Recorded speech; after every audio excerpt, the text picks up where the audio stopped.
சென்னை முழுவதும் கனமழை பெய்து வருகிறது.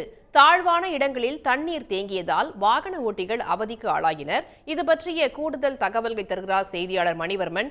மணிவர்மன், தற்போதைக்கு சென்னையில மழையின் தாக்கம் என்பது அதிகமாக இருக்கிறது. நீங்க இருக்கக்கூடிய பகுதியில் மழையின் அளவு எந்த அளவுக்கு காணப்படுகிறது? வாகன ஓட்டிகள் என்ன மாதிரியான சவால்களை எதிர்கொண்டு வராங்க?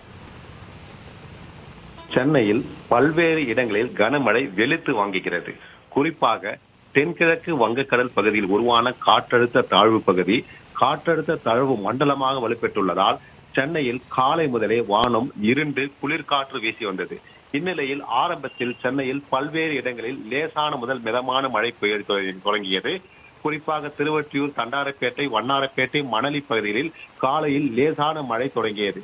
இதனையடுத்து காற்றும் மிதமான காற்று வீசி வந்த நிலையில் தற்பொழுது திடீரென்று திருவொற்றியூர், வண்ணாரப்பேட்டை, எண்ணூர், காசிமேடு உள்ளிட்ட பகுதிகளில் பலத்த காற்றுடன் கனமழை பெய்து வருகிறது.